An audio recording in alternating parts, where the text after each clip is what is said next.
ఆక్రమణలు అన్ని విజువల్స్ తీవిచ్చారు. ఆ తర్వాతన అవన్నిటి స్టోరీల కింద మలిచి ఒక ఏడాది సీరియల్ గా పెట్టాం. అవును, నిజాంపేటలో బండారి లేఅవుట్ మీద మొత్తం మునిగిపోతే చెరువులో కొట్టాం కదా. అది టీవీఆర్ అప్పుడు మనకు రిపోర్టర్ ఉండేది. ఆ తర్వాతన ఆ 365 రోజులు స్టోరీలు వేస్తూ రోజు లైవ్లు పెట్టాం.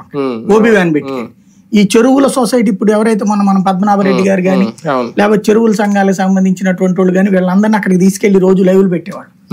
అంత పెద్ద చేసాం. బట్ ఎవరికి స్పందించారు? ఏ అధికారులు మాట్లాడేవాళ్ళు, అయితే గీత నోటీస్ ఇచ్చేవాళ్ళు. ఆ తర్వాత అవతలోడు ఏమంటాడు, బ్లాక్ మెయిల్ చేస్తున్నారు మమ్మల్ని అంటాడు. ఇప్పుడు ఇదే జరుగుతుంది. పాయింట్ ఏంటంటే ఆ ఎఫ్టిఎల్ లెవెల్లో పట్టా ఎవడిచ్చాడు అసలు? ఎఫ్టిఎల్ అంటేనే ఫుల్ ట్యాంక్ లెవెల్. ఆ లోపల సేద్యం చేసుకుంటారు అసలు? వ్యవసాయం అన్న చేస్తారా? ఇప్పుడు పట్టా ఎక్కడిస్తారు? కృష్ణానది లోపల ఉంది. ఆ వరద వచ్చినప్పుడేమో అక్కడ దాకా వెళ్తది, వరద రానప్పుడు ఇక్కడ దాకానే ఉంటది నది. ఆ మధ్యలో ఉన్న ఖాళీ స్థలంలో పంటలు వేసుకుంటే బాగా పండుతాయి కాబట్టి దానికి పట్టా ఇస్తారు. అది సాగు పట్టా అంటారు. చెరువులో హైదరాబాద్ లో వ్యవసాయం ఎవరు చేస్తాడండి? ఎవరిచ్చారా పట్టా?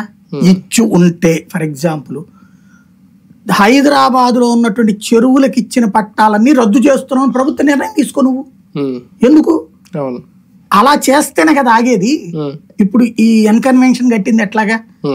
అట్లాంటి ఒక పట్టాదారు దగ్గర పట్టా తీసుకుని ఆ పట్టాను బేస్ చేసుకుని ఎకరం అతనికి